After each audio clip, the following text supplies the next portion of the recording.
Bonsoir et bienvenue dans ce Be-Live saison... Pourquoi j'ai marqué saison 9 sur le direct? Saison 1, épisode 8. Bizarre, c'est comme si on avait continué une autre émission. Peut-être. Il y a une autre émission, non? Une autre émission que que Starshan a utilisé comme nom par erreur la semaine dernière. Il a appelé Studio C le RB Live, sorti de nulle part. Bref. Non, bonsoir dans le Be-Live saison 1 épisode 8 et je suis Cody, je suis accompagné de Butter, bonsoir Butter. Et coucou le monde. Bonsoir Seychelles. Bonsoir Life, bonsoir tout le monde. Bonsoir Light. Bonsoir à tous et à toutes. Bonsoir Milo. Bonsoir Cody et bonsoir cher public. Et bonsoir Minux. Bonsoir. Et ce soir, après nos coups de cœur, coups de gueule, on parlera un petit peu de Sony et du PlayStation Network. Moins de restrictions sur le PC et on a eu une panne mondiale qui vient de se terminer il y a 15-20 minutes à peu près. On parlera aussi de Xbox qui lance un jeu sur PlayStation et c'est un peu la surprise. Et on terminera en parlant aussi de Google qui rend open source PebbleOS et éventuellement du nouveau matériel à venir. Un sujet qui, pour moi, compte pas mal parce que les smartwatches, c'est un petit peu chiant maintenant et si on pourrait réavoir cette gemme qu'on a eue dans le début des années 2012, quelque chose du genre, ça serait bien. Surtout que ça annonce du bien aussi pour les gens qui ont déjà une Pebble et pour ceux qui voudraient juste avoir un petit gadget qui ne coûte pas 3000 balles. Bon, j'abuse un peu, 1200 balles. Et qui a une batterie qui tient plus qu'une semaine, ce serait pas mal. Parce que bon, personne n'a envie de charger ses appareils chaque soir. Mais bon, je m'avance. Oui, tu es? Je disais, c'est dangereux surtout de recharger tout le temps parce que la batterie elle va en prendre un coup. Ouais, c'est les trucs vraiment dangereux comme ça. Pour des petits appareils avec petite batterie, ça va. Je dis ça, mais une de mes deux Pebble, j'ai changé la batterie, quoi. Parce que je l'ai grillé avec un mauvais câble et chargeur. C'est ce qui a aussi pété mon téléphone de l'époque. C'est possible. Donc voilà. Mauvais souvenir alors. Mais mauvais souvenir parce que j'aimais beaucoup cette montre et ça m'a fait chier. Il faudrait que Comment c'est possible de la griller avec le câble? Je sais pas. Mon Pixel et ma Pebble ont juste eu des défauts avec la batterie en même temps et j'ai plus ou moins supposé que c'était soit le câble, soit la brique qui a causé un problème. J'ai jeté les deux. Voilà. Mais bon, parce qu'à la limite, c'était juste le Pixel. Bon, bah voilà, la batterie, ça a juste fait un Nexus 5, quoi. C'est-à-dire qu'à bout d'un moment, la batterie est juste pourrie. C'est pas très grave. Mais là, le fait que ça touchait deux de mes appareils, je me suis dit, ouais, je vais plus rien y brancher avec. Autant être sûr. Enfin, voilà. Commençons comme cette émission, eh bien, comme d'habitude, avec un coup de cœur. Et un coup de gueule. Puis voyons voir. Butter, est-ce que tu as quelque chose? Alors ça va être petit coup de gueule, là, ça va pas être un truc énorme, mais juste hier, ils ont lancé la bêta fermée de Monster Hunter Wild. Jeu que je suis très curieux que j'attends pas mal. Donc le prochain de Monster Hunter, hein, comme on dit. Et alors, si vous voulez jouer à ce jeu, prévoyez-vous 2 heures avant d'y jouer. Je m'explique. D'abord, le téléchargement prend environ 1 heure, hein, juste pour une démo. Et ensuite, une fois qu'on l'a et qu'on le lance, il y a je sais pas comment ça s'appelle, mais ça calcule les shaders et plein de trucs en fonction de votre ordinateur. Et cette action en elle-même dure près de 40 minutes. Ah ouais, Je déconne pas. Ouais, on n'est pas loin des 40 minutes juste pour ça. Donc, c'est même pas le téléchargement du jeu. On parle pas d'installation de jeu ou le truc du début. Non, non, c'est un truc supplémentaire à tout ça qui va vous durer près de 40 minutes minimum. Alors, Donc hier, j'avais lancé un stream, voilà, j'ai lancé le jeu à peu près en même temps et j'ai dû combler pendant plus d'une demi-heure. ouais, ça n'a pas été alors du tout. Parce que OBS va utiliser le CPU et le GPU, ou l'un des deux, et le jeu a besoin des deux en même temps. Et Et ouais, dis-toi qu'en non. plus, j'utilise Streamlab OBS, ce qui est apparemment encore plus gourmand. Oui, mais ouais, non, c'était pas mal. C'est vrai que c'est bien de précompiler les shaders, et je dis ça parce que j'ai un Mac. Alors, le direct est toujours depuis Windows, mais j'ai maintenant un Mac comme PC principal. Et j'essaie de lancer Zenless, Zone 0. Ça marche nickel, mais il n'y a pas eu la précompilation de shaders parce qu'il ne reconnaît pas mon matériel. Et quand tu joues et que tu es en plein combat et que tu as ces petits moments où ça freeze, tu sais, des demi-secondes, comme ça, un peu en boucle, Ouais, c'est pénible ça. c'est pénible. Après, une fois que Je vois une ouais. fois que ça l'a chargé une première fois, ça ne le refait plus jamais. Jusqu'à la prochaine mise à jour du jeu. Mais voilà, c'est pénible quand ça le fait au départ et après, c'est fluide. Et effectivement, j'imagine pour des jeux énormes, bien open world, ça doit faire beaucoup de choses à précharger. Surtout selon les personnages et tout. Mais ouais, j'ai entendu parler de Monster Hunter World. Il est pas déjà en précommande à genre 100 balles? Alors, les versions de luxe, oui. Parce Mais que, la version de base, je crois qu'elle est à 60 €. parce que j'ai ouvert Steam et j'ai juste vu dans le coin comme ça, j'ai vu un Monster Hunter à partir de 100 balles. Je me suis dit, oh. Alors, est-ce que c'était la version de luxe qu'il Mmh, affichait uniquement? Mais alors, je l'ai sous les yeux. La précommande de base est à 70. La précommande édition deluxe est à 90 et la précommande édition premium deluxe est à 110. ok. J'ai arrondi parce que 69,99, voilà, c'est 70. Je crois que j'ai cité World sans faire exprès. World, il est à quelque chose comme. Il a à moins 70% actuellement pour l'édition Deluxe complète. Pour moi, c'est à 23 balles. Alors, c'est en francs suisses, donc Ah, attention. Mais voilà, si vous avez envie de jouer au ouais. précédent, voilà, c'est descendre de 80 à juste 25 balles, c'est pas mal. Alors, selon les, comment ça s'appelle? Les fans hardcore, certains te diront que c'est le précédent, certains te diront que c'est pas le précédent parce que Ouais. World, effectivement, c'était un très gros et après tu as eu Rise qui a été pensé pour la Switch. Donc tout a été un peu revu à la baisse, mais il est quand même venu après, World. Certains te diront que c'est pas la vraie suite, c'est genre un spin-off, Parce que plus petit. Asbord Donc n'est pas voilà, donc les arrivé gens après Rise d'ailleurs. bah, en fait, Iceborne, c'est juste un gros DLC de Ouais. World. Ouais, je sais que c'est un Mais gros non. DLC, mais il est pas venu après Rise? Ou bien? Non, non, Ok. parce que je jouais à Rise, pardon, je jouais à Iceborne pas mal de temps avant que Rise ne sorte. Ok, ok. Non, je pensais qu'il y avait eu un sorte de mélange entre deux. Ok, non. Tac, tac. Ah, effectivement, donc ce que j'avais vu, c'était le Premium Deluxe Edition. Alors effectivement, peut-être en francs suisses alors, est-ce que 100 francs suisses, ça fait 110 € à ton avis? Non, là d'ailleurs, c'est à peu près au même prix. C'est 109,99 €, je crois, c'est ça que tu as? Chez nous, ils l'ont mis à Quelle 109, version? Premium Deluxe Edition. D'après- Alors Premium Deluxe Edition, elle est à 109,99, C'est donc on va ça. dire 110. Chez nous, il est à 109,90. Et ça veut dire que je dois payer, ouais, quelque chose comme 5 balles et. Ouais, 5 balles et 70 centimes de plus.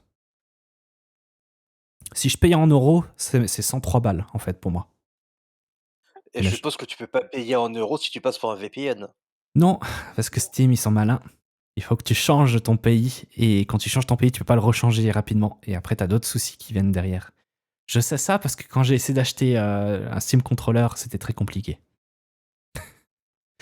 Donc voilà, et c'est pour ça aussi que je n'ai jamais pu avoir de Steam Deck. Parce que Ah mince! c'est pas disponible en Suisse, ouais, officiellement. Tu peux importer, mais c'est pas officiellement en Suisse. Donc si tu le commandes, pour la France et tu vas le chercher manuellement, si tu le mets sur un truc suisse, ça fait des problèmes? Ah non, je peux me connecter depuis la Suisse, mais il faut que en fait, je fasse la commande et que j'utilise un moyen de paiement français, tu vois? Et que j'envoie chez quelqu'un en D'accord. France. Et enfin voilà, il me faut une adresse française. Alors ça, j'ai pas de souci du tout parce que j'ai mon patron qui vit en France et qui a l'habitude de rapporter les paquets Amazon comme ça. Mais voilà, faut être un petit peu ingénieux. D'ailleurs, je vois que j'ai une grosse bannière rouge qui apparaît parce que j'ai des extensions que ça utilise en plus des nouveaux. Donc bon, c'est super. Ah, tu m'étonnes que ça a dû ramer pour compiler les shaders si en plus t'as l'anti-cheat qui est derrière. Mais en plus, même pendant le jeu, tu vois, c'était ça, ça allait pas terrible, terrible. J'avais des personnages, la moitié du corps était qualité PS4, le dessous était qualité PS1. Mhm. Je suis en- Même les monstres qui étaient pas chargés, on aurait vraiment dit des monstres PS1. Je déconne pas. Ouais, je regarde les prérequis système et carte graphique, ça va encore, ça demande une GTX 1660 minimum. Mais rien qu'en minimum, ça demande un processeur déjà assez récent, quoi. Un 10e génération Intel ou un Ryzen 3600. Et ça, c'est le minimum, hein. J'avoue, j'avais même pas fait gaffe. Et d'ailleurs, c'est aussi pour recommander, mais ça demande quand même un processeur un minimum bon. Par contre, carte graphique recommandée, c'est une RTX 2060. Ça arrive déjà un peu dans le... Bon, ça va encore, mais ça demande quand même un investissement assez large si tu étais encore sur une RTX 1000 quelque chose ou plus bas. Pardon, une GTX 1000 Euh, quelque chose là. je crois que j'ai une RTX 3070. Oh non, ça doit être bon, hein. Là, t'es tranquille. T'es à peu près à ce que j'ai et ça va super bien. Par contre, faudrait vraiment que je puisse changer ma carte mère et mon processeur. Ça vaudrait le coup d'investir dedans. Ouais, 300 balles. Tu peux peut-être monter un peu plus. Et encore, ça va, 300 balles, je pense que ça va.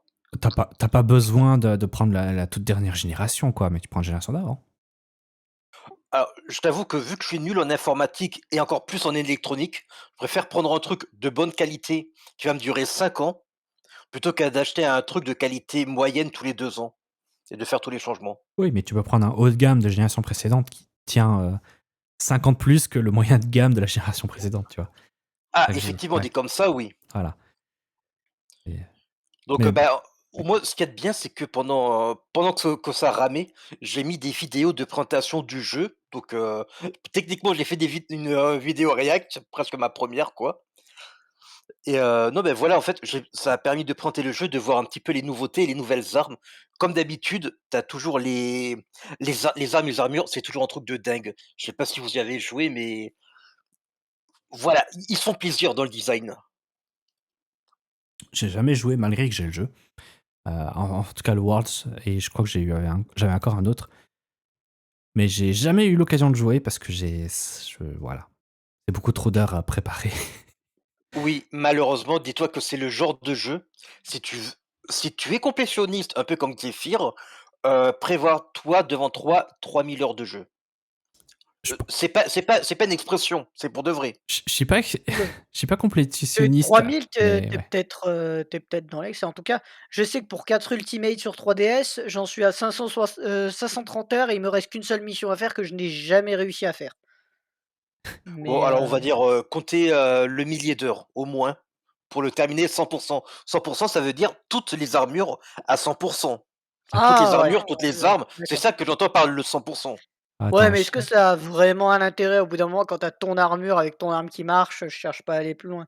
Après tu me parles des trophées tout ça, OK, mais alors j'ai Bah, regardé sur complétionniste.me, les gens reportent quelque chose comme, ouais, en moyenne, 672 heures pour compléter le jeu.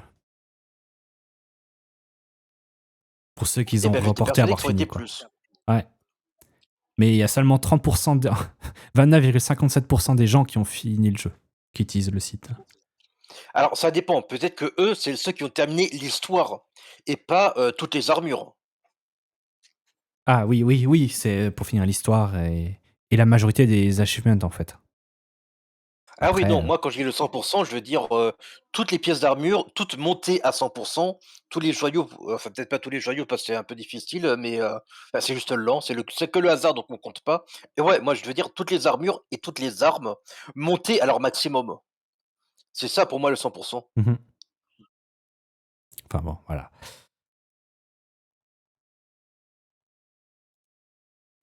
Donc voilà, si vous voulez le lancer, prévoyez-vous 2 heures, grosso modo. Prélancez-le avant de démarrer votre session. Ah oui, non, non, mais même pas que, hein. Dites-vous, si vous pensez y jouer, le soir, sérieusement, téléchargez-le l'après-midi. D'ailleurs, c'est quoi comme espace de disque qu'il faut pour lui? Alors, il me semble qu'il y avait marqué 75 gigas. Ah, ça va encore. J'avais peur que c'était genre un 120 gigas ou quelque chose. Ok. Pour l'instant, ça va. Peut-être qu'il y aura des mises à jour qui vont demander plus de gigas. Et quand dans à peu près 3 ans, il y aura le gros DLC, là, faudra probablement compter jusque dans les 120. Ouais. Ouais, je vois, Parce que, attends, il parle de 75, effectivement. Ouais. là, voyons voir, je jette un coup d'œil à World, comme on parlait. World, par exemple, ils disent espace disque dur, c'est 52 gigas le jeu de base. Mais, je ne sais pas pour, Iceborne si, s'ils vont dire aussi combien. Voyons voir, tac et tac et tac. Alors, pour Iceborne, il y a marqué, 52, mais, aussi, mais ce serait que le DLC ou ce serait les 2? Non, je pense que c'est que le DLC. Je crois que c'est les deux. 52, ouais. Ah, parce que c'est quand même un très gros, DLC. Alors, c'est pas possible que tu aies 52 pour le jeu de base et 52 pour le jeu de base et le DLC. Ouais, mais bon, un DLC, il y a pas mal de choses qui sont dans le jeu de base qui sont réutilisées en DLC, tu vois. Ils ont ajouté des effets, ils ont ajouté des nouveaux trucs, mais ils ont pas refait le jeu, quand même. C'est pas deux Non, versions du mais, jeu. Donc oui, c'est possible hein, que le jeu faisait 48 au départ et qu'il fait 52 maintenant, tu vois. OK, Tu vois, c'est ouais, c'est un autre jeu. possible. Donc je pense que quand tu auras le DLC et les mises à jour, ouais, on sera probablement pas loin des 100 gigas. Probablement, attention, hein. Bon, donc ça fait pas un Call of Duty à 120 qui après monte à 150. Non et puis on parle d'un bon jeu là. Ouais. Oui, c'était une petite crotte de nez que j'envoyais comme ça. Non, non, ça va. C'est permis. Et du coup, ce sera tout pour moi. Je n'ai pas trop d'autres choses à dire. La semaine a été tranquille, donc je vais pouvoir passer la main. Bien, merci, Seychelles. Alors, ben moi j'ai un petit coup de cœur, un petit coup de gueule, hein. Mais ça va surtout concerner les États-Unis, de mon côté. Alors, on va commencer par Brian Driscoll. Est-ce que vous savez qui c'est? Là, ça ne dit rien. Oui, parce que Voilà, j'ai lu ton truc. voilà. Donc, en gros, Trump a voulu nommer un nouveau directeur au FBI. Mais ils Ah ont mis oui, à cette histoire, de oui. la Maison Blanche et ils se sont plantés d'agents. Ils n'ont pas mis le bon nom. Ils ont refusé de reconnaître leur erreur et donc du coup l'agent en question a été nommé en tant que directeur. Mais on va dire que c'est plutôt un agent qui fait partie de la résistance, si on peut appeler ça comme ça. Et donc, il a refusé de fournir les noms des agents qui ont travaillé sur, sur l'enquête du 6 janvier, la prise du Capitole, si je ne me trompe pas. Et aussi, il a refusé d'appliquer les licenciements de masse qui étaient demandés par Trump. Par rapport Euh, à l'attaque du Capitole du 6 janvier, si je dis pas de bêtises, c'est ça? ah ouais, c'est ça. Et, et donc, comme ils ont eu tellement d'ego qu'ils ont refusé de reconnaître leur erreur, ben, résultat, c'est une personne qui est pas vraiment pro-Trump, qui a pris la tête, et les agents en interne le désignent comme euh, l'erreur providentielle. Et c'est adapté, c'est Et ça. j'avoue que, en fait, non, ils sont pas idiots chez Trump. Ils ont juste tellement d'ego que même reconnaître une erreur, c'est trop. Incroyable cette histoire. Ouais, ouais, franchement, c'est là que tu dis, non, mais c'est pas possible, non, c'est pas le Gorafi. Ah bon, c'est quel site? C'est le New York Times. Ah, ok. Donc voilà, c'était le petit coup de cœur que C'est- j'ai mis parce que je trouve ça que c'est à la fois assez marrant et en même temps, ben, ça permet un peu de se rassurer quand même qu'il y a quand même quelques personnes qui s'opposent à Trump en face, quoi. Ouais. En regardant l'article, parce qu'en passant un peu plus bas, bon, bah déjà, les gens qui font des mèmes en interne, c'est pas mal. Mais c'est surtout, tu regardes son parcours, c'est un gars qui clairement pourrait très bien être là où il est, quoi. Il le mériterait. Ouais, Parce que le gars, il a quand même travaillé, il a été entraîné après les massacres de Munich en 72. Enfin voilà, le gars, il a un bon parcours, n'empêche. Oui, bah, Et le fait qu'il soit là par erreur, mais que finalement, bah, il peut bien faire le job quand même.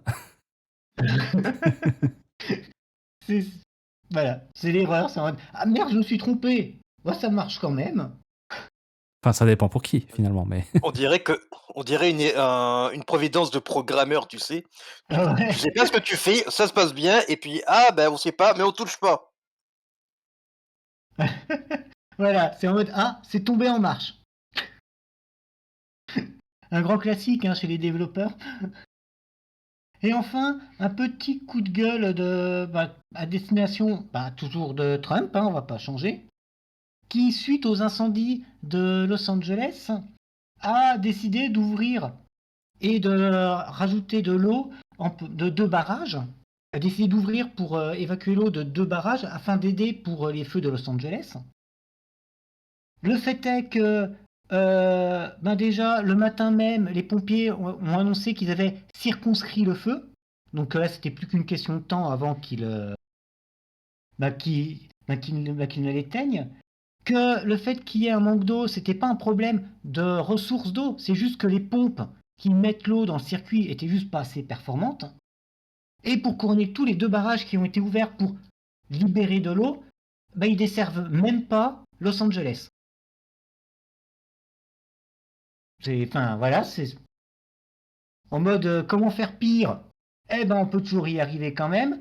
C'est qu'ils ont donné à peine 1 heure aux riverains. Ils ont averti en à peine 1 heure les riverains avant qu'ils ouvrent, ce qui a juste laissé le temps pour certains de rentrer les affaires agricoles, les véhicules agricoles et compagnie, et avec un risque évidemment non négligeable d'inondation. Et sachant que l'eau qui a été libérée est normalement de l'eau qui est utilisée en période sèche pour permettre l'arrosage des champs. Donc, juste, ils ont gaspillé de l'eau. Juste parce que, pareil, ils ont trop d'ego, ils disent c'est à cause de ça. Ils n'écoutent pas les autres, c'est à cause de ça. Donc, ils ont ouvert de la flotte. Ils ont perdu de la flotte comme ça. ils ont... Ça va peut-être coûter cher plus tard dans l'année. Bah ouais. Mais voilà, c'était le petit coup de gueule que je voulais mettre quand même, parce que j'ai vu passer ça. Je me suis dit quand même que c'est pas le genre de truc qu'on va trouver aux informations. Donc voilà ce que j'avais à partager. Et À puis, toi, Cody. eh bien, merci. À mon tour, mon coup de cœur. Mon premier, c'est la NASA. Alors, c'est vrai que c'est un petit peu compliqué maintenant, hein, les agences dans les gouvernements américains. Mais il y a une bonne chose et je trouve ça plutôt sympa et je voulais juste en parler rapidement. Ce n'est pas encore arrivé, mais ça va venir. C'est le 12 février à 17h45, heure de Paris. Il va y avoir un live Twitch depuis l'ISS. Enfin, entre l'ISS et la Terre. Donc, pourquoi pas, c'est plutôt fun s'il y a de l'interactivité, si on peut poser des questions. Mais en gros, l'astronaute Don Petit qui est à bord de l'ISS, ainsi que Matt Dominic qui est revenu il n'y a pas très longtemps, vont faire une sorte de présentation de la vie à bord, etc. Et c'est 2 personnes qui partageaient pas mal déjà sur les réseaux sociaux des jolies images. Et voilà, je trouve ça plutôt sympa qu'il y ait un petit peu d'interactivité et qu'on essaie d'apporter la science à un peu tout le monde finalement. Donc voilà, c'était juste un petit coup de cœur pour quelque chose qui est à venir et que je vais tenter de rejoindre. Donc ce sera le mercredi 12 février à heure de Paris, 17h45. Voilà, j'ai déjà dit. Ça va demander à ce que je parte plutôt du bureau, ça va être intéressant.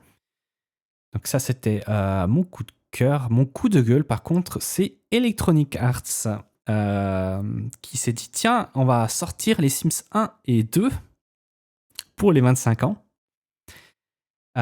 Sauf que ils l'ont fait avec évidemment presque toutes les extensions, c'est déjà un peu le minimum. Il en manque par contre quelques-uns, en tout cas dans le 2 surtout. Par exemple le kit Ikea. Après tu peux dire c'est peut-être une question de licence aussi. Mais par contre il y a eu 0 amélioration depuis la dernière fois qu'ils ont fait un pack qui avait déjà des bugs. Et surtout que la dernière fois qu'ils ont sorti à nouveau, en tout cas les Sims 2, c'était gratuit hein, sur Origin d'ailleurs. Sauf qu'ils ont fini par le retirer. Et maintenant, voilà, ils le ressortent pour 30 balles. Ça fait un peu mal. Et surtout, les bugs, par exemple, il y avait un bug avec les ombres. Si vous activiez tous les graphiques, vous pouvez commencer à déconner, voir comment faire planter le jeu. Et bien, au lieu de corriger le bug, ils ont simplement désactivé l'option pour activer les ombres. Génial. Donc, c'était un bug avec les cartes graphiques modernes. Et surtout, ce relancement à nouveau était rempli de bugs hein, de tous les côtés. Alors, une partie a été patchée depuis. Mais voilà, quand ça arrive sur Steam, les revues étaient mixées, comme ils disent. En Voilà. demi-teinte, on dirait en français. demi-teinte, voilà. Ils sont mixtes. C'est comme ça que c'est écrit sur le client Steam. Donc voilà, c'est encore bof et évidemment, ça 25 ans de Sims, mais aussi 25 ans d'arrogance, hein, comme j'ai noté. Sachant que au passage, hein, pour jouer aux Sims 2, le jeu est un petit peu considéré comme un abandonware actuellement. Donc en gros, si vous allez sur internet et vous tapez ts2.crd.co, donc ts2 pour thesims2.card.co en gros, vous pouvez télécharger un super utilitaire qui vous installe le jeu de base, ainsi que toutes ses extensions et des patchs, et c'est gratuit. Vous n'avez pas besoin d'avoir le jeu de base. Voilà. Ça télécharge littéralement depuis GitHub, tout est hébergé sur GitHub. Voilà, si vous avez un Linux, ça devrait aussi marcher, un Steam Deck aussi. Malheureusement, ça ne marche pas sur un Mac avec les processeurs Silicon. Dommage. J'ai essayé. Mais à la place, ça m'a fait planter mon Mac, mais genre hardcore. Faut croire que la conversion entre x86 et ARM n'a pas bien marché. Quand ça a essayé d'appeler... c'était même pas dans le jeu, c'était dans l'outil pour configurer le jeu. Ça faisait planter mon Mac. Donc voilà. Mais voilà, si vous avez envie de rejouer à Sims 2 à l'occasion des 25 ans de la série des Sims, je vous recommande ce site. Pour ce qui est, pour moi, le meilleur jeu. Ah c'est la question que je voulais te demander. Tu conseilles lequel est meilleur et lequel est bien pour commencer? Alors, je vais quand même avouer, j'ai pas joué beaucoup au 4. Je crois que j'ai lancé une fois. Mais c'est pas moi qui joue beaucoup au 4, c'est plutôt ma sœur. Mais moi, j'ai commencé avec les Sims 2 Animaux et compagnie.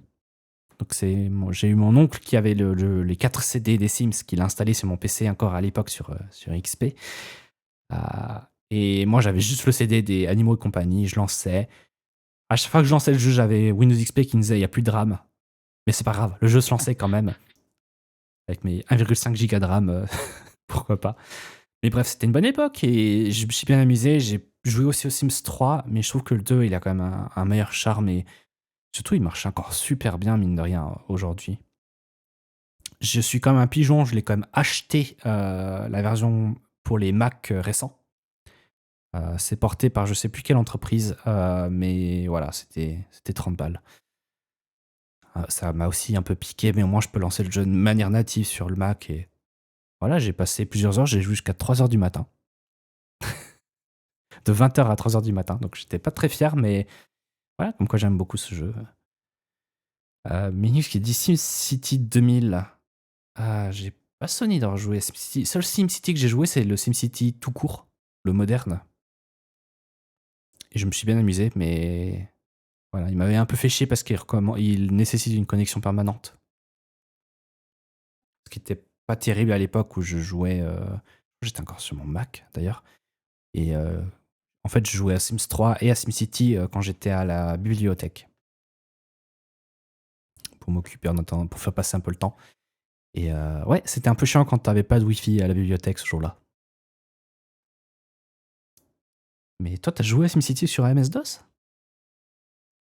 Je sais plus, c'était quand j'étais petit, c'était sur un vieux PC. Donc- sur Windows 95, je crois, ou 98. Ok. Mais tu jouais pas sur Non. DOSBox, quoi. Non, non. Ah, ok, ouais. C'est cool. Ah, voilà, C'était c'était. sur un ordinateur chez des amis.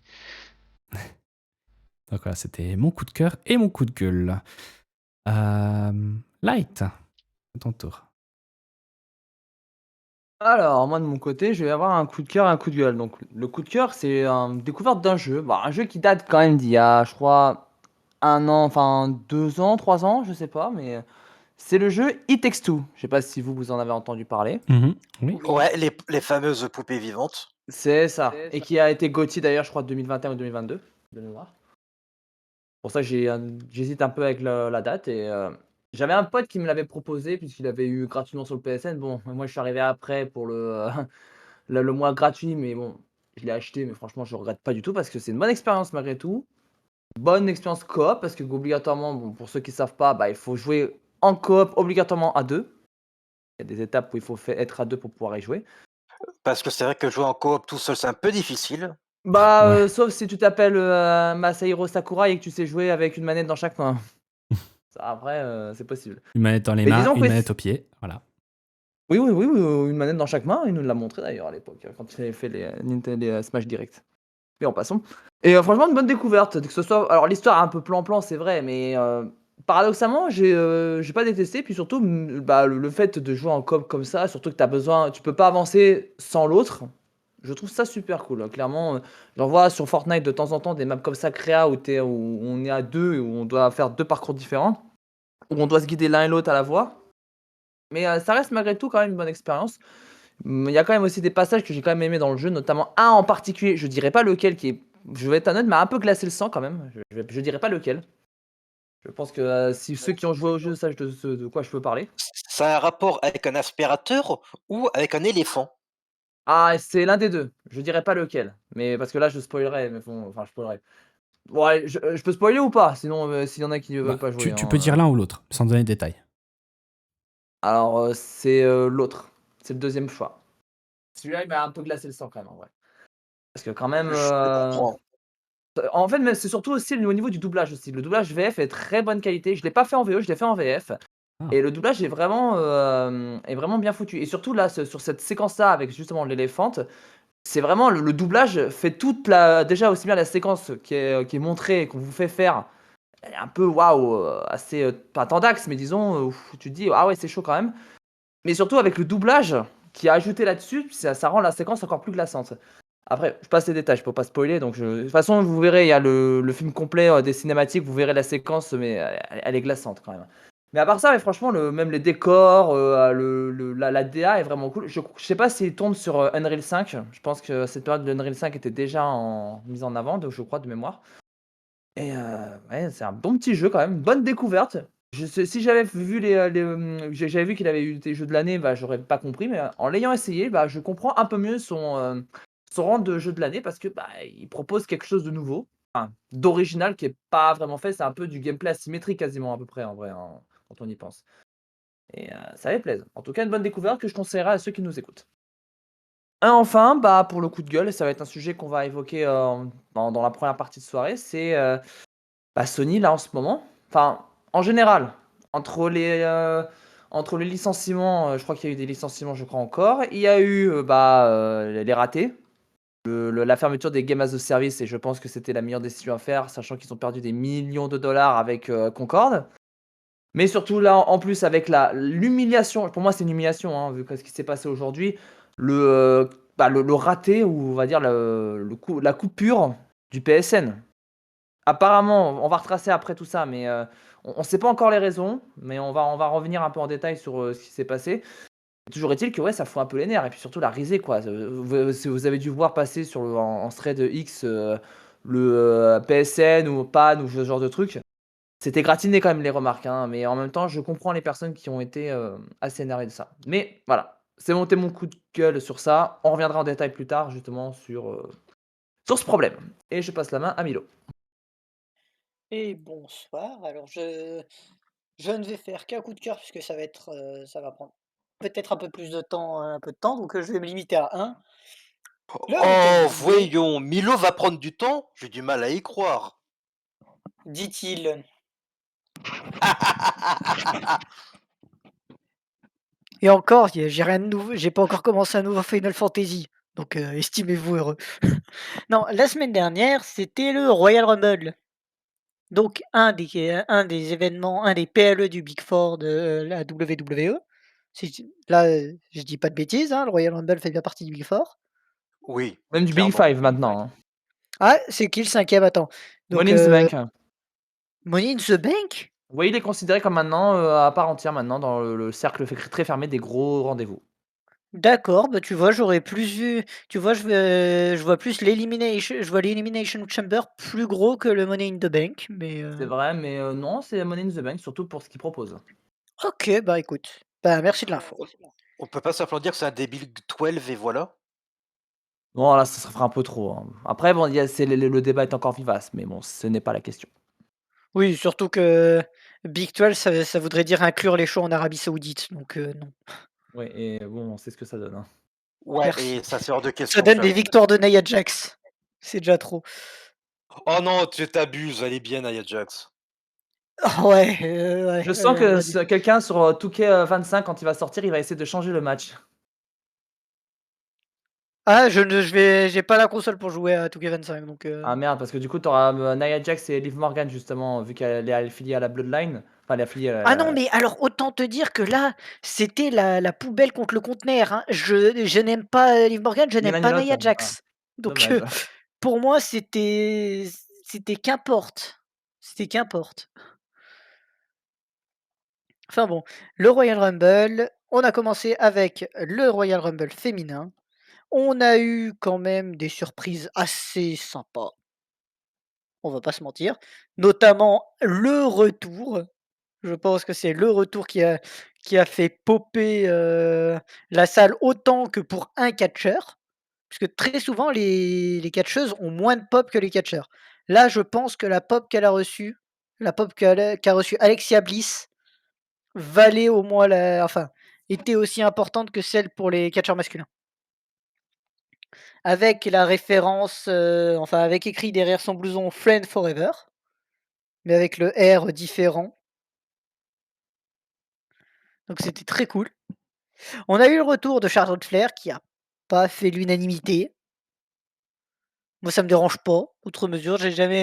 Comme j'ai repris le catch il y a un peu plus d'un an, Charlotte Flair, j'en ai pas eu une surdose, donc, C'est bah, surtout c'est la une surdose catch. de titres, hein. Ah ouais? Bah, en même temps, en fait, il y en a qui ont calculé le nombre de temps où elle est restée avec une ceinture autour de la taille. Autant te dire tout Ouais. de suite, ça dépasse l'entendement en termes de chiffres. Je sais plus le chiffre exact, mais en vérité, quasiment plus de la moitié de sa carrière, elle avait une ceinture autour de la taille. Est-ce que ça dépasse le temps de Gunther? Ça dépasse le temps de Gunther, oui. Non, Est-ce tu que te fous ça de ma dépasse gueule. le temps de Roman Reigns? Non, là, quand même pas, non. Voilà. Alors du coup, on peut dire que ça dépasse l'entendement. Un peu, oui, on peut dire. Mais voilà, en soi, je suis pas dérangé plus que ça par Charlotte Flair en soi. Elle propose un truc assez quali, alors je suis pas forcément d'accord pour dire qu'elle a pas un bon in-ring et qu'elle est là que parce qu'elle est la fille de Ric Flair, parce que si on va dans ce sens-là, Nia Jax, elle a un in-ring qui est vraiment pas terrible et pour moi, elle est là juste parce que c'est la cousine de The Rock. Enfin bon, je vais arrêter de parler de Nia Jax, on va dire que je m'acharne sur elle. Un peu. Mais j'aime pas du tout, je trouve qu'elle a vraiment un in-ring qui est pas terrible et elle a un micro qui est vraiment bof. Je trouve que son règne a été sauvé par la présence de Tiffany Stratton. Enfin bon, on a eu un gros Royal Rumble match qui a duré quand même 1h10, ce qui est quand même pas mal. Et du coup, une victoire de Charlotte Flair qui n'a pas fait totalement l'unanimité. On a eu le début de Jordynne Grace, qui est arrivée, l'ancienne championne TNA qui est arrivée, à ce moment-là. Donc, qui venait tout juste de signer, à la WWE.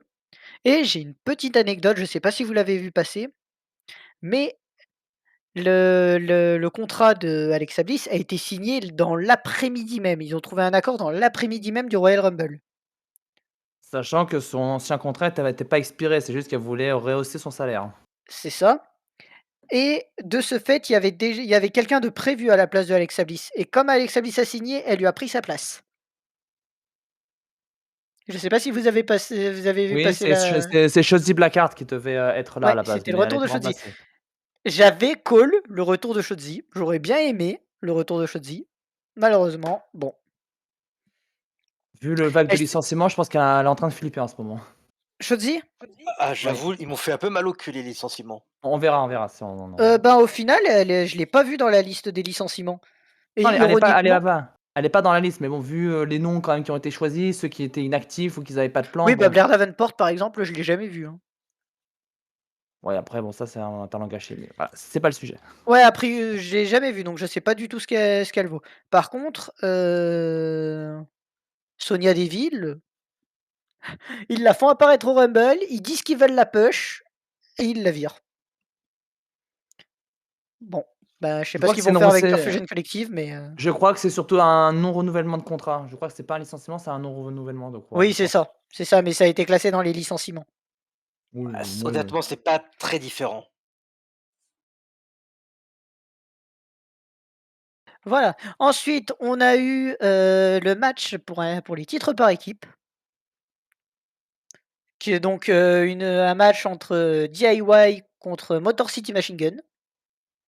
Alors je connais pas vraiment les Motor City Machine Gun, déjà je regarde pas SmackDown, hein, parce que je suis à la radio donc, je regarde pas forcément SmackDown et surtout que, bah, j'ai pas l'impression qu'ils soient vraiment présentés, ils ont pas eu vraiment de promo, qui les Bah, en mettent fait, vraiment en avant. ils ont été largués comme ça, en fait, ils ont été pas même pas présentés, en fait. Ils ont été mis devant, le fait accompli, ils ont été champions dès leur premier match. Le problème, c'est que 3e. oui, 3e, ouais, mais voilà, donc ils ont pas vraiment une présentation. Je pense que Triple H, il pensait qu'en les mettant en avant, qu'il y avait aussi le talent in-ring et aussi le fait est qu'ils étaient beaucoup connus en indie, ils se sont dit: «Ils auront peut-être pas besoin». Je pense que Hunter a été un peu trop positif là-dessus, malheureusement. Ouais, Ils parce sont en train qu'honnêtement, de se c'est vrai que ils sont en oui, train de se rattraper en ce moment, mais ça va, oui. mais Bah, l'histoire, la feud avec DIY est vraiment pas dégueu, faut dire et je reconnais que, ouais, ils ont un in-ring qui est vraiment excellent. Ça par contre, je peux pas leur enlever. à SmackDown, ouais, c'est la meilleure tag team là en ce moment, hein, par rapport à Raw ou même NXT, hein. Ah bah, après alors NXT je suis pas du tout, mais Raw le fait qu'ils aient enlevé les titres au Judgment Day et qu'ils aient donné les titres aux War Raiders, je trouve que c'est pas si mal, hein. À voir. Bah, les War Raiders, ils proposent quand même un truc assez quali. Les War Raiders, on est bien d'accord que c'est les Viking Riders. Oui, Ouais, mais en fait, ils sont revenus à leur ancien nom. ça fait C'était depuis juste depuis pour dire au longtemps, nom hein. qui hésitait un petit peu. Ah et ils ont plus, comment elle s'appelait? Valhalla qui les accompagne, ils ont plus Valhalla Ouais, qui les la accompagne. femme de d'Eric, ouais. Ah, c'est la femme d'Eric? C'est sa femme, ouais. D'accord, bah, je savais pas. Voilà. Ensuite, on a eu un excellent ladder match pour le titre disputé de la WWE entre Cody Rhodes et Kevin Owens. Un match brutal à souhait. On se demande comment ils font encore pour tenir debout, hein, quand on voit les Ah spots. mais un match comme ça, c'était ce que je voulais voir. C'était ce que je voulais voir et on a, on a une fin avec un Cody Rhodes qui est en train de devenir un Homelander. Cody Rhodes qui vient célébrer au-dessus de Kevin Owens qui a été éclaté sur une échelle avec un Alabama Slam. Et la tête enterrée dans les barreaux de l'échelle en plus, pour bien Ah ouais, marquer, hein. il l'a atomisé. C'est très étonnant que la VVE ait accepté ce genre de choses, parce que niveau technique, il y en a plein qui étaient proscrits, notamment tous les pile drivers étaient proscrits à cause de ça, et là, petit à petit, ils reviennent un petit peu. Bah, c'est surtout Ben, qu'ils ont pendant confiance et des qu'ils ont années. Ah pardon, excuse-moi, je t'ai coupé. ouais, j'allais dire non, c'est ma faute, ouais, mais je vais vite rebondir là-dessus. C'est que là, en ce moment, on voit que tous ceux que maintenant qui sont dans ils prennent l'expérience qu'ils ont dans l'indie, donc du coup, il y a beaucoup d'expérience. Là, je pense que si Cody Rhodes et Kevin Owens, ils font ce qu'ils font maintenant et surtout Owens avec son package Pile Driver, je pense qu'ils le font confiance parce qu'il sait très bien le faire de manière safe. Que sinon, ils ne le donneraient D'ailleurs, pas à n'importe qui, hein. C'est pour ça que heu, Ben Undertaker et ouais. Kane le faisaient encore parce qu'ils étaient très safe, ils étaient très expérimentés. Bah ouais, c'est Penta, pour ça, parce que j'allais dire, il en il fait refait le packages pile driver? Penta? Ouais. Pour Non, pas l'instant, je encore, l'ai pas vu faire un pas je encore. l'ai non, je l'ai pas vu faire Package Driver. Ça Pour va venir, l'instant, je pense qu'il reste. c'est vraiment une exclusivité de Kevin Owens, c'est justement pour montrer la dangerosité de Kevin Owens en ce moment. Vic Penta et Face là pour l'instant, je pense ils veulent pas le mettre pour l'instant à ce niveau-là, ils veulent, le laisser le Ouais. temps. Mais voilà, c'est la séquence du Alabama Slam sur l'échelle. Oh, j'ai adoré. Moi, j'ai eu peur quand même, hein. J'ai eu très peur Ah de ouais, mourir. bah franchement, sur le coup, j'ai eu peur. Surtout que le lundi, la semaine dernière, on avait eu l'accident de JD McDonough Oui, qui, f- qui, fait qui loupe son moonsault et qui se fracasse la nuque, la nuque la contre la table table. des commentateurs de Netflix. Ah oui, JD McDonough? Ouais. Ouais. Ah là, Ouais, par oh, contre, le j'ai eu pauvre. peur. Et là, respect pour le mec, Il a malgré le fait tenu qu'il 20 s'est minutes. Oui. il a continué son match malgré tout, alors que, à la radio, il a plein de côtes pétées et le poumon perforé et malgré ça, il a continué. Bravo à lui alors que je n'en attendais pas grand-chose. Ouais. Perso, je suis pas du tout fan de JD, mais enfin, je suis surtout pas fan de son personnage, mais je suis obligé de reconnaître qu'il a fait un truc de pour le coup, il a tenu, il a vraiment fait un truc de dingue. Et ensuite, on termine par, si je voulais juste revenir avec DIY, la fin du match contre DIY, enfin avec DIY contre City Machine Gun. Et j'ai pas du tout vu l'intérêt de alors la fin est très cool, mais j'ai pas du tout vu l'intérêt de faire intervenir, les Street Profits. Ah, peut-être la réponse à SmackDown, hein, je sais pas s'ils ont été présents. Je crois pas qu'il y ait eu. Non, parce que je crois qu'il y a eu une sorte de il y a plus une mini feud entre, DIY et des Bah, résumés que j'ai vus. c'est en triangulaire maintenant, donc Entre DIY et comment il s'appelle? Pretty Deadly? oui, c'est ça. Et vu qu'ils sont draftés à Raw, donc je pense que ça maintenant c'est de mis de côté Ah, maintenant. Pretty Deadly, ils sont en draft Hero? Ouais, ouais, sur la Parce fenêtre de qu'ils ont battu transfert, DIY, hein, de ce que j'ai vu. ouais, mais la fenêtre de transfert, ils ont fait drafter à Raw du coup, donc D'accord. et là Pretty ça devient Deadly, du c'est coup pas là où il y avait un des 2 qui était en fauteuil roulant et que c'est l'autre il lui ça. disait: «Mais arrête, tu t'es juste pété le poignet» ou un truc comme ça? C'est ça du coup, ouais. Ouais, Et là, voilà. donc là maintenant ça pour l'instant pour les tag team de SmackDown, ça passe sur une triangulaire. Je pense qu'il y aura, ce sera ça WrestleMania. OK, bah, un triple menace, par équipe, ça a l'air pas dégueu non plus. Surtout que DIY, ils font vraiment un taf de din ils font vraiment le taf, bien, quoi. Bah, tu m'étonnes, une équipe avec Triple H et Shawn Michaels, ça fait du bon travail. La bonne ref,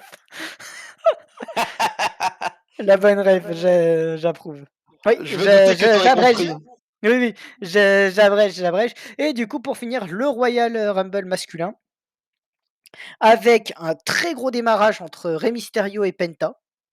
Puis, un truc un peu plus léger, et une atomisation du streamer, iShowSpeed par, Bron Breakker. Il l'a atomisé Mais il a et tellement une tête à claque. oui, oui, mais regarde le spire qu'il lui lâche, c'est un régal. Et Ah, mais j'ai après, vu, il a pris 2 allers-retours dans les cordes et après il l'a explosé et ensuite à partir du numéro 15-16, on commence à avoir un enchaînement, De gros noms. de gros noms. Et d'ailleurs, je crois alors je sais pas si c'est moi qui avais plus la notion du temps, mais j'ai l'impression qu'entre CM Punk et Seth Rollins, ils ont raccourci le temps entre 2 entrées. Alors je crois que dans un autre cas, ils avaient un peu rallongé, je crois, je sais plus quand exactement. Mais oui, ça D'accord, peut arriver, hein. Ils voilà. avaient dit que c'était toutes les 2 minutes de toute façon, ils avaient pas dit 1 minute, je crois. Ah, c'est pas 1 minute 30. Ouais, non, ça ils ont mis à 2 minutes, je crois, pour celui-là. OK.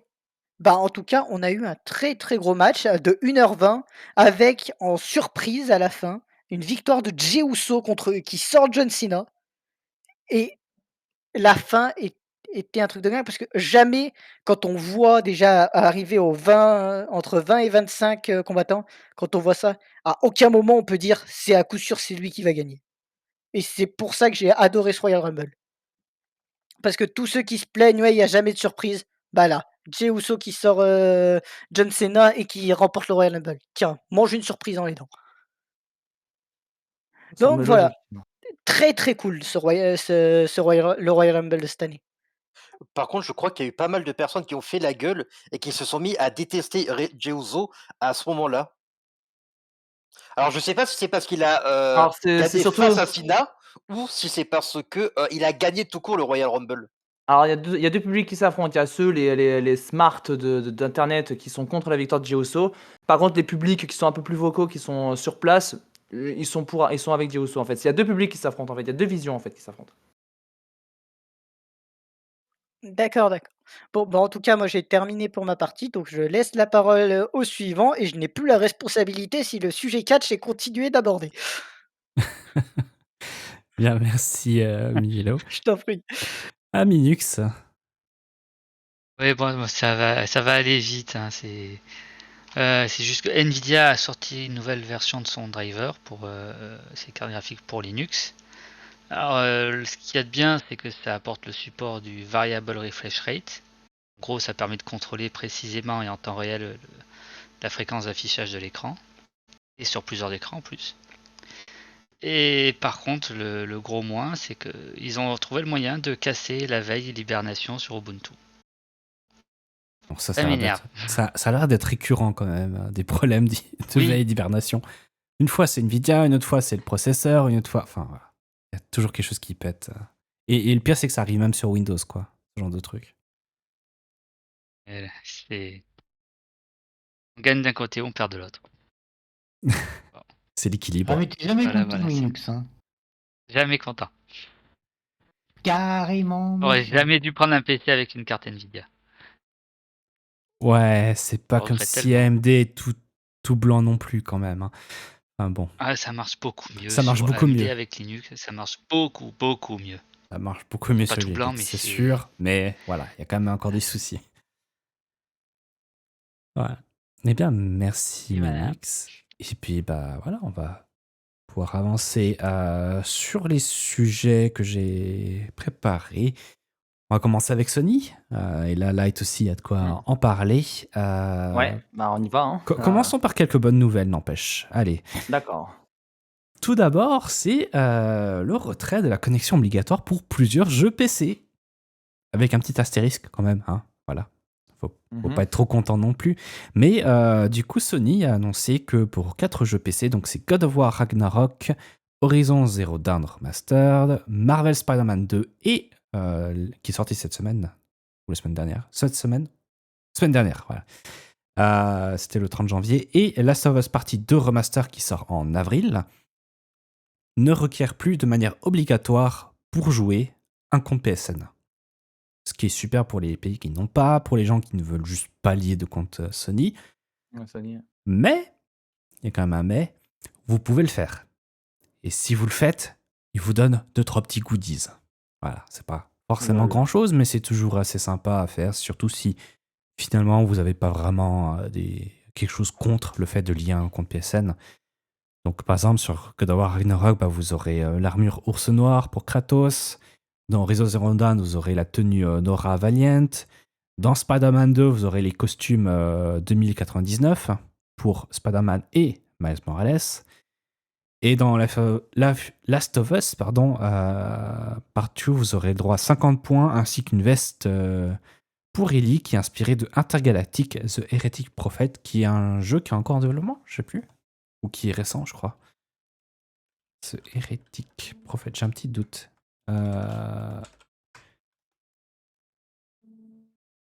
Qui est un jeu accent de Naughty Dog pour PlayStation 5. Il n'est pas encore sorti, effectivement. Ouais. Donc voilà. C'est un jeu qu'ils ont commencé à bosser dessus juste après qu'ils ont sorti Last of Us Partie 2. Je sais pas jusqu'à quand est-ce qu'il est prévu. Il n'y a pas de date annoncée. Ah, ok. Voilà. Donc pour un jeu qui arrive, voilà, ils font de la promotion pour. D'ailleurs, c'était quoi le jeu? Enfin, c'était lequel le jeu qui avait pas de connexion obligatoire avec ton compte PSN sur PC, mais qu'après c'est devenu obligatoire et ça avait gueulé? Helldivers 2 Ah, pour je être m'en précis. doutais. Ouais. Je m'en doutais, ouais. Qui en plus était super populaire et là ils ont dit tiens, on va faire le compte PSN comme ça on est sûr d'avoir un maximum de données et puis de faire que les gens ont un petit compte, tu vois. Et en le rendant obligatoire, effectivement, il y a des gens qui ne pouvaient juste plus jouer. Ah, d'accord.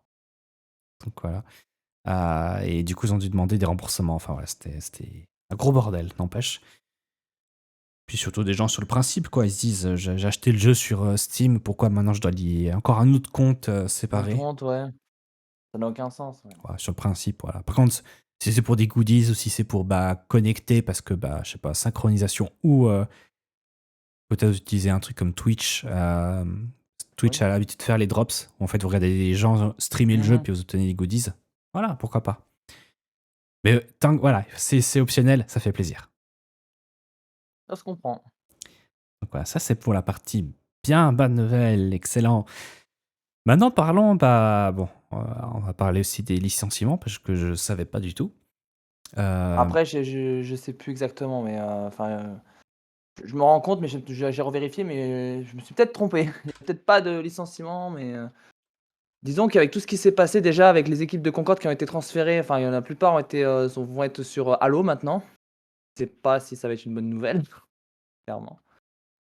Ouais, parce Mais que tu dis ça, mais c'est vrai que j'ai vu, mais pour Sony en général, après, peut-être ça va te toucher. Ah ouais. non, t'as raison. Ah bon? T'as raison. Oh. Non, t'as pas raison. C'était l'année passée. Où il y avait 900 ouais, je me suis personnes trompé. Désolé. C'était 900 Ouais. personnes le 27 février 2024. Ah merde, je me suis trompé du coup. Désolé, excusez-moi. Mauvaise erreur, ça je reconnais. Ouais.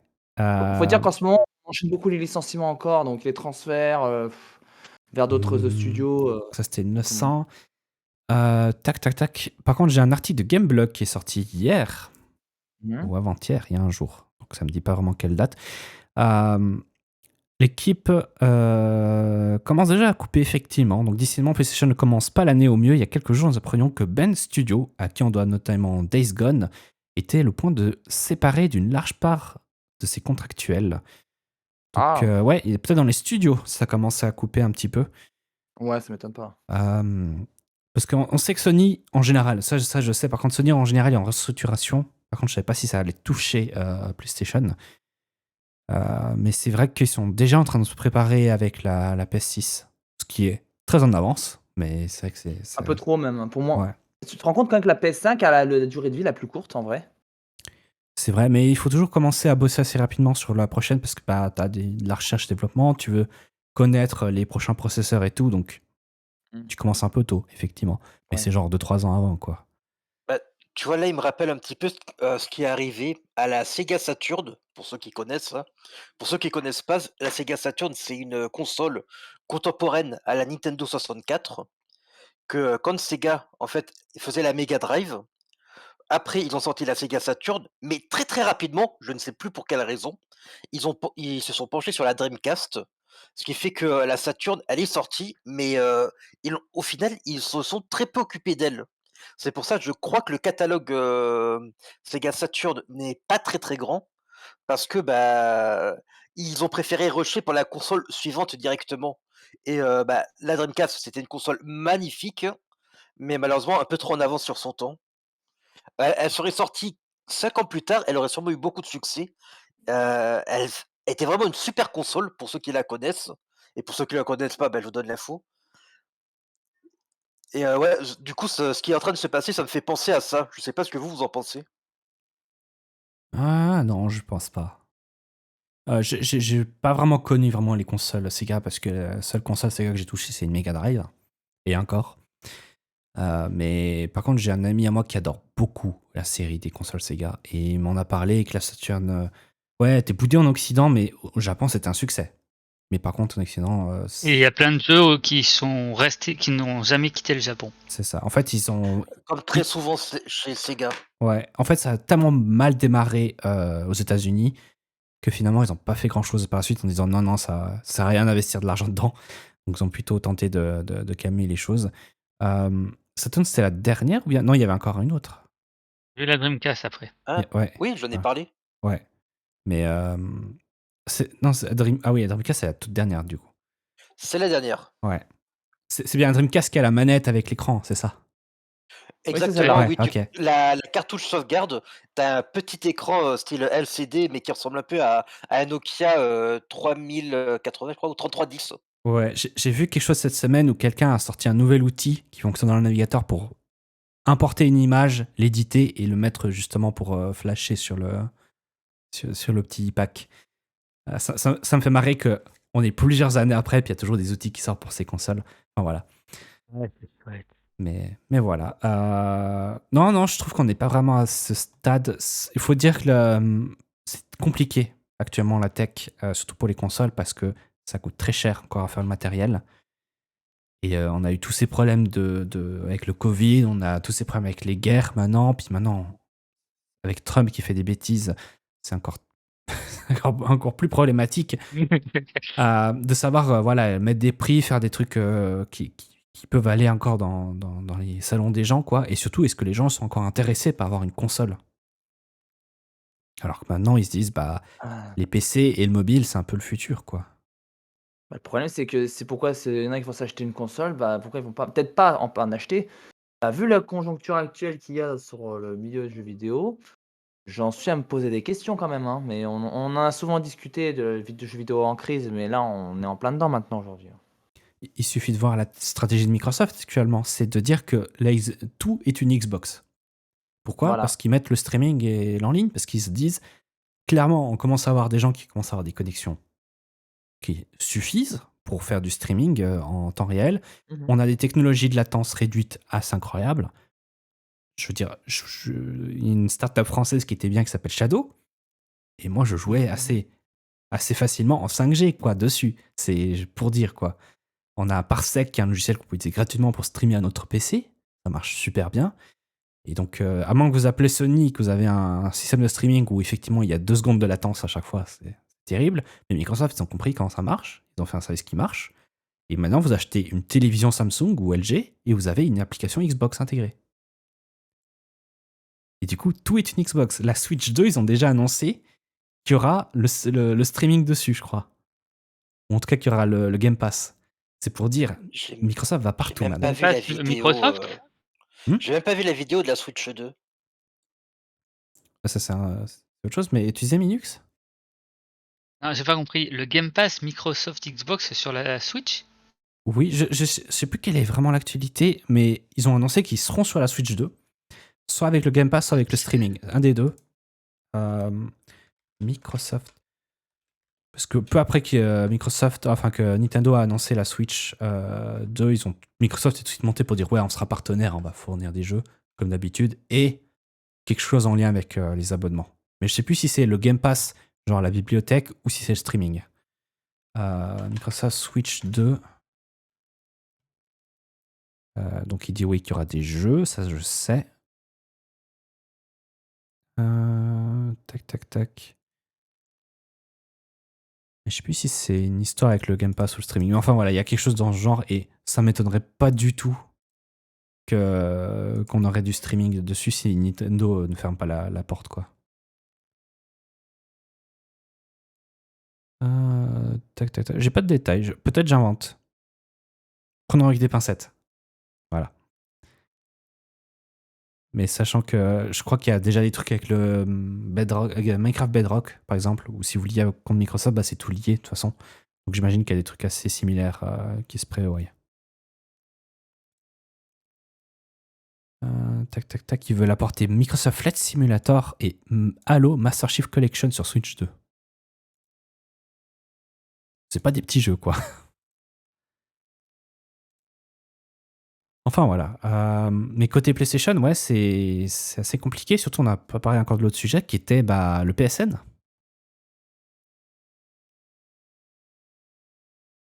Allô? Oui? Oui? Ah, Oui, d'ailleurs. il y a personne qui Hein. me répond. Je me suis dit, est-ce que je parle Ah désolé, hein. tout seul? Est-ce que Ah bah, j'avais pas compris que c'était une question ou je croyais que c'était une Ouais, moi question non plus. rhétorique. Non, excuse. Donc, ouais, on n'a pas parlé. Il y avait le PSN, du coup, qui était en panne depuis. Alors, pour nous, c'était depuis à Alors, peu près minuit, c'est ça? minuit, 1h du matin, Ouais, ils ont annoncé à normalement. partir de 1h du matin qu'il y a eu une panne. Oui, Mais. mais là, c'est toujours en cours en vrai. Ouais, donc ils ont commencé à rétablir les choses. Et ouais, Alors pas tout. c'est le PSN, ce qui veut dire pas que juste le store, pas uniquement le streaming, pas uniquement, je sais pas, la liste Les d'amis, achats, mais ouais. c'était le tout. Tout le PlayStation Network était offline. Et c'est ce que tu disais tout à l'heure, c'était que dès le moment où un jeu a besoin de faire une petite connexion au PSN, genre checker une Ouais, licence, si tu as le droit de lancer le jeu, ou bien c'est checker ça. ta liste d'amis, bah, certains jeux refusaient de démarrer.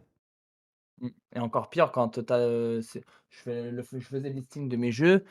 Alors Fortnite, connexion permanente, impossible d'y jouer. Hitman, t'avais la campagne solo, mais t'avais quand même des éléments de online que tu devais utiliser pour les trucs solo aussi qui pouvaient être pas mal. Tu quoi d'autre? It Takes Two, par exemple, que j'ai encore. Tu ne peux pas y jouer parce qu'il faut être à deux. Qu'est-ce qu'il y avait d'autre? Je peux continuer la liste, hein, Rocket League. Tu vois, ou même FIFA pour le mode fut. Donc Putain, tu te rends compte quand? c'est pas que pour des jeux de première, Mhm. enfin de première partie, donc c'est pas que Ouais. pour des jeux Sony Studio, c'est un peu pour tout. C'est tout le monde. Ouais. Tout le monde. Et c'est là que ça. Et moi, je remets en cause justement l'idée des connexions obligatoires. Même Gran Turismo 7, hein, Gran Turismo 7, je suis sûr et certain, il était blackout, hein, il était mort. Hein. Ouais. C'est là. Ouais, oui, bon, c'est peut-être pas le mauvais exemple, mais bon, dans l'idée. Mais disons que oui, là, clairement, je commence à remettre en question cette idée de tout connecter. Parce qu'on le voit, entre les gaz, les Game as a Service que Sony veut sortir, bah, on voit ce que ça donne. Hein. S'ils avaient que des Game as a Service, résultat, tout leur setup de jeu, tout leur jeu serait blackout, on pourrait même pas y accéder.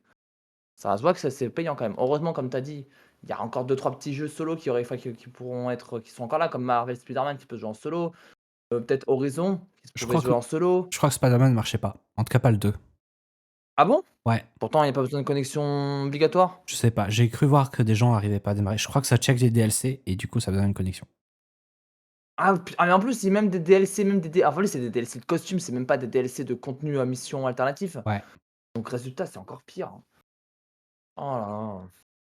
Et résultat, pendant toute la journée, là, j'ai rechecké avant qu'on passe en live vers 20h, 21h moins le quart, avec 20h45. C'est revenu, mais j'ai plus quoi à Fortnite directement. Mais par contre, tu pouvais pas faire d'achat. Tous les services n'étaient pas encore revenus à leur place sur le PSN. Je sais pas si ça va maintenir, si ça va être rétabli au fur et à mesure, mais pour l'instant, on peut revenir sur les jeux online. À peu près, peut-être pas tous, mais en tout cas une partie. Je regarde et c'est Et encore bon, tout au rouge actuellement, en tout cas sur le site c'est de... tout au rouge, mais on peut. Mais j'ai Pumco quand même. Mais j'ai Pumco quand même. Après, j'ai pas essayé les autres jeux, j'ai pas eu le temps, mais c'est déjà un bon signe. Je sais pas si demain ça reviendra parce que pour l'instant, je pense que Sony Japon et Sony aux États-Unis sont en train de friser la crise de nerfs. Là. Ouais, bah, rien que le fait que dès le moment où on en a commencé à en Bon parler, service, ouais. c'était 18 heures, ça veut dire qu'il y avait 18 heures déjà de panne. Ça fait Mhm. beaucoup. Oui. Et le fait que ça continue encore plus tard, tu dis, ouais, Les, on n'est pas dimanche en plus. les serveurs du PSN, ils sont aux États-Unis ou au Japon? Un peu partout dans le monde. Ça n'a Un aucune peu partout, ouais, incidence. mais C'est-à-dire qu'il y a une panne globale. ouais, Et ça veut dire qu'il y a d'accord. quelque chose comme, on va dire, un système qui chapeaute un peu tous les sous-systèmes qui est en panne, quoi. Ouais. Ça, je comprenais pas trop, et du coup, ouais, je savais pas trop. Parce que selon le fuseau horaire, peut-être commencer à travailler dessus. Je savais pas si c'était au Japon ou aux États-Unis. Donc... Mais même à minuit, ici, c'était Oui, il était quoi, c'est 7 heures 16 du heures. matin là-bas. Puis je pense qu'il y a toujours des gens de garde. Ou Ouais, bien, on va aussi un problème. ou bien ils font réveiller l'ingénieur, quoi. Ça, c'est sûr. À ce point. Je pense qu'ils ont dû être surpris, hein, à mon avis. Hein. Mais, Mais ce qui m'inquiète, et c'est là on va poursuivre le sujet, bah, c'est qu'est-ce qui a provoqué la panne? Est-ce que c'est un problème mécanique? Est-ce que c'est un problème informatique? Est-ce que c'est un problème de personne? Ou un piratage? On sait pas. Sony, pour moi, je les reproche, c'est qu'ils ont été très silencieux.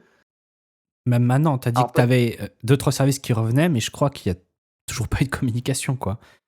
oui, non, pas encore. J'ai vérifié, il n'y a rien d'autre hein, pour l'instant. Hein. Donc C'est- là, c'est un peu la panique. Hein. il y a- Je soupçonne, j'espère que c'est pas un piratage. Parce qu'on a tous en souvenir en 2011 le piratage de la PS3 et du PSN qui commençait à naître, enfin qui était né depuis longtemps, mais disons que c'était encore embryonnaire, il n'y avait pas encore toutes les sécurités. Mais on se souvient de ce piratage, je me souviens même du moment où je l'ai appris, j'étais à mon travail en tant que stagiaire, dans la cafette, en train de manger, je vois ça sur BFM, le piratage du PSN. J'avais pas de PS3 à l'époque, donc.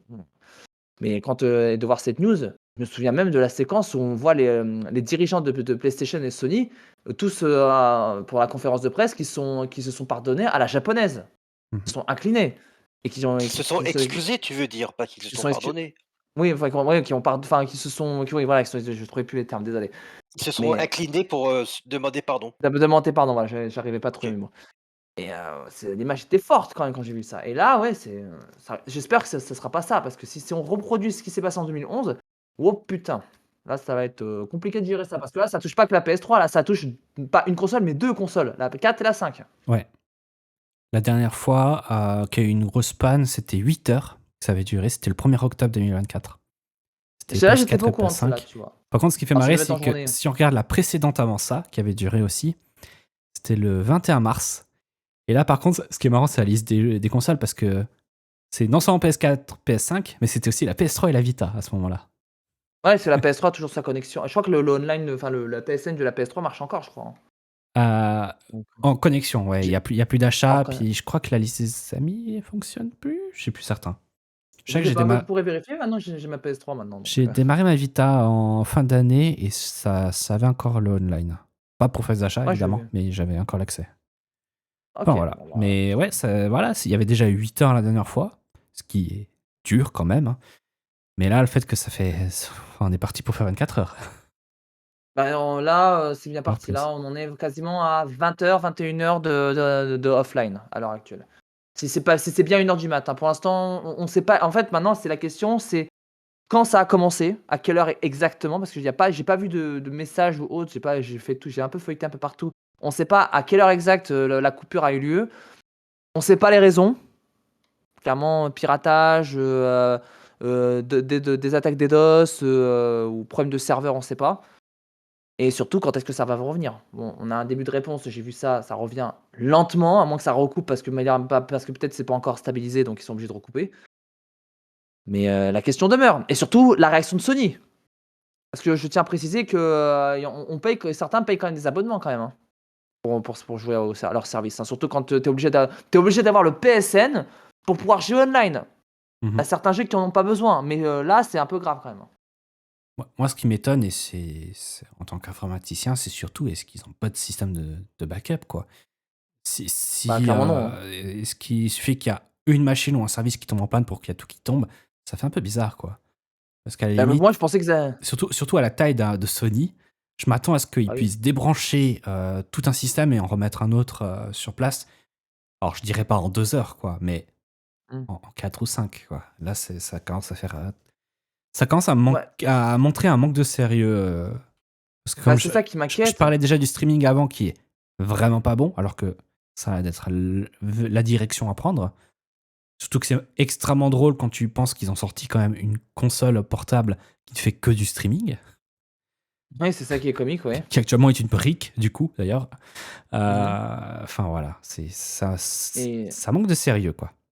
et ça m'inquiète d'autant plus parce que ça veut dire que les leçons de 2011, sur le coup, ils ont essayé de faire des trucs, mais ils n'ont pas poursuivi pour la suite, hein, pour les autres consoles qui sont suivies derrière. Ça m'inquiète beaucoup. Et je prie pour que ce soit pas un piratage. Parce que si ça l'est, le scandale que ça va être, ça pourrait être encore un plus gros scandale que ce qu'on a eu en 2011. Parce que ils ont pas, pour moi, parce que clairement, ça voudrait dire ils n'ont pas compris les leçons du passé. Donc, on verra sur la suite justement de ce qu'on va en donner. Si le PSN va revenir demain, on n'en sait rien pour l'instant. Mais là, à l'heure actuelle, tout ce qu'on peut dire, c'est que ça remarche. Tous les services ne sont pas encore remis. Je pense que même au niveau des achats, je pense que pour l'instant, c'est pas encore stabilisé. Mais toujours est-il qu'à tout moment, ça peut recouper parce que peut-être c'est peut-être pas encore stable. Pour moi, c'est ce que je verrais parce qu'il faut pas oublier qu'aux États-Unis, il y a beaucoup de gens qui jouent aussi, hein, donc je pense qu'ils vont peut-être couper même au Japon, hein. Si c'est doivent recouper, ils recouperont, hein.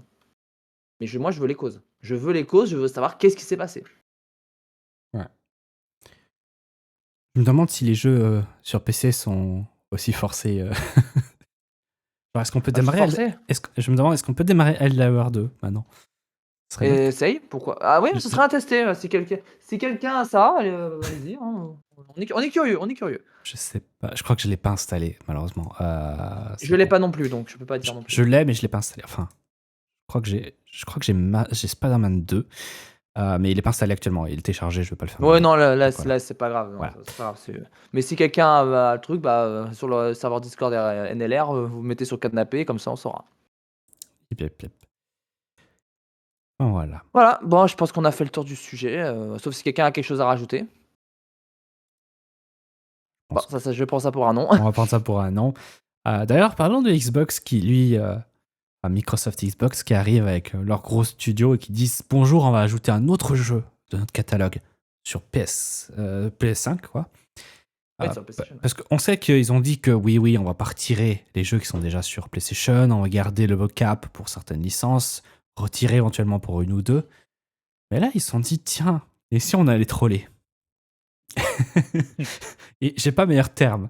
Parce que entre PlayStation et Xbox, il y a eu toujours une guerre des consoles, c'est sûr. Et puis évidemment, il y avait des jeux qui tournaient soit sur une plateforme, soit sur l'autre, mais qui se ressemblent. Et un de ces jeux, c'était entre Forza et Gran Turismo. Et ça y est, Microsoft sont arrivés, ils ont dit ouais, on va lancer Forza Horizon 5 sur PlayStation 5 dès ce printemps. Je C'est pense que c'est un sûr, bon move. c'est un gros move et je pense que ça va être surtout une grosse démonstration des studios d'Xbox pour dire vous avez vu, on arrive à faire un super jeu et vous pouvez maintenant comparer pomme sur la même plateforme. Je pense C'est que couillu quand même, hein. c'est coup dur parce que les Gran Turismo ils se sont fait un petit peu critiquer ces derniers temps.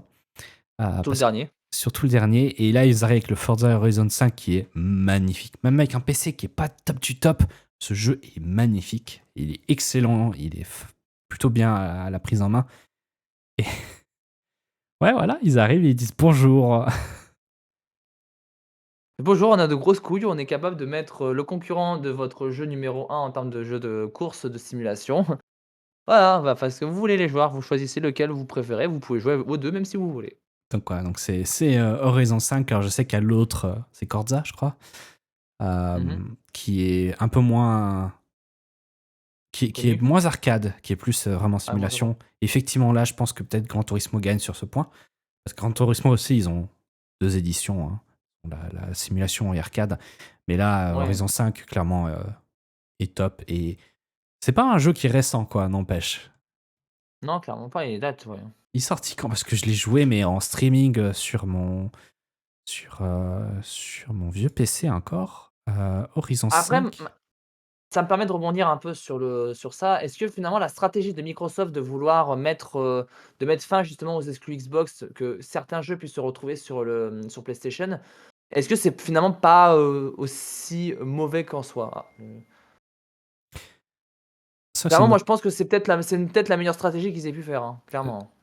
Ouais, je pense qu'ouvrir un peu leur porte, bah, c'est déjà, quand ils ont annoncé qu'ils allaient mettre des jeux sur Steam, c'était déjà super parce que de toute façon, on est déjà sur la plateforme, donc juste donner plus de pouvoir aux consommateurs qui de toute façon vont acheter le jeu. S'ils peuvent l'acheter là où ils préfèrent, bah, t'es sûr de garantir des ventes. Et là, C'est vrai. effectivement, si t'arrives pas à avoir des gens à venir sur ta plateforme, si t'arrives pas à vendre de console Xbox, hein, pour dire voilà, et ben maintenant, essaie de vendre au moins les jeux qui sont censés financer la console, quoi. Donc, ouais, parce que on voit un Microsoft qui recule, hein, et qui arrête de faire des consoles de jeux pour plutôt se concentrer sur bah, le software. C'est un peu dans leur nom, quoi, c'est Microsoft.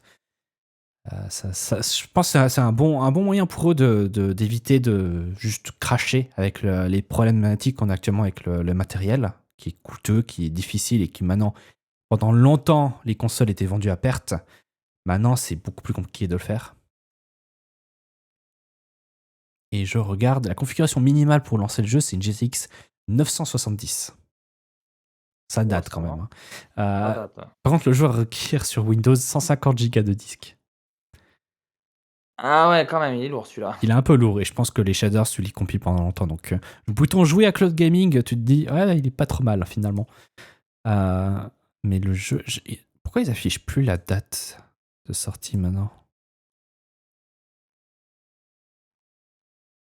Je regarde ça sur Wikipédia maintenant. Ok. Alors, Ouais, là, Wikipédia dit le jeu est sorti en accès anticipé en 2021. Et le 9 novembre 2021 sur Windows, Xbox One et Xbox Series. Donc voilà, il sort 4 ans et quelques poires sur PlayStation 5. Ouais, 150 Go, c'est comme abusé, c'est vrai. Surtout pour un jeu qui... On parlait de Monster Hunter. Je me dis Forza Horizon, tu t'attends pas à ce qu'il pèse 2 fois plus, quoi. Mais bon, il est juste magnifique comme jeu aussi, donc tu m'étonnes qu'ils ont déjà précompilé, ils ont mis des assets plus lourds au lieu de faire du processing côté client, quoi. ouais, c'est sûr. Ça peut marcher, effectivement. Donc voilà. En tout cas, je pense que c'est un bon plan Microsoft, surtout bah, de montrer qu'ils font des bons jeux, puis peut-être dire aux gens, hey, t'as une PS5, allez tiens, on te donne comme un jeu pour que tu fasses quelque chose avec cette console. Après, est-ce que ça risque pas de nuire aussi à la stratégie du Game Pass? Ça, je Je pense pense pas, pas. parce que étant donné que la plupart des jeux sont multiplateformes. Surtout que c'est stratégique de sortir d'abord sur ta plateforme, puis après chez la Oui, concurrence. quelques, Ça marche, quelques quoi. mois, voire un an plus tard, ouais. Ça marche. Sony, ils font quoi? Ils font 6 mois à 1 an maintenant. Et ça marche parce que les gens qui adorent les jeux, ils vont l'acheter sur PlayStation. Et pour les autres, bah voilà, le jeu est déjà là, mais un petit peu de développement pour porter, puis ça sera recoupé assez rapidement, puis tu vas avoir 2 fois, 3 fois plus de gens parce que tu touches un nouveau public, quoi. C'est sûr, ouais. Qui peut-être vont se dire ah bah oui, les jeux Sony, c'est pas trop mal.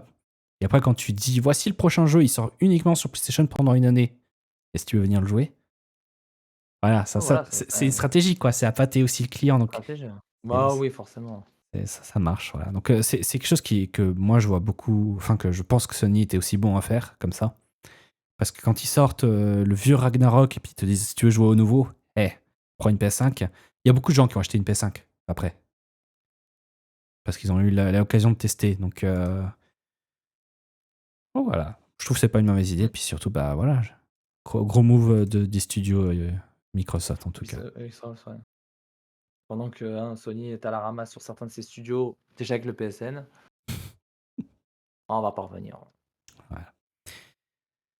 Bref, on va clôturer cette émission avec un petit passage sur mon dernier petit sujet fétiche.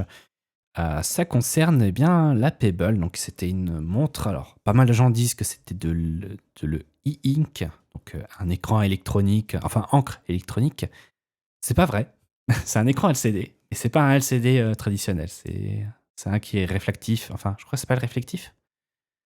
Mais en gros, ça consomme très peu d'énergie à fonctionner. Et ça donnait l'avantage à ce qu'on ait un accessoire qui tenait sur votre poignet pour 5, voire plusieurs jours. C'était une montre qui existait déjà il y a très très longtemps, qui fonctionnait sur Android et iOS. Et son objectif, c'était de donner des notifications, avoir un design épuré et clair. Et éventuellement, bah, tu ouvrais ça à n'importe quel développeur pour mettre des petites applications qui communiquaient forcément avec ton téléphone. Enfin, il n'y avait pas suffisamment de puissance dessus pour faire tourner les applications réellement. Mais on a eu du coup Uber, on avait eu toutes les applications de suivi de sport, on a eu des applications même dans les transports en commun. Tu avais moyen de mettre des barcodes, des QR codes sur la montre. Moi, c'est ce que j'ai fait pendant longtemps. Ma carte fidélité, quand j'allais faire les achats, était sur cette montre.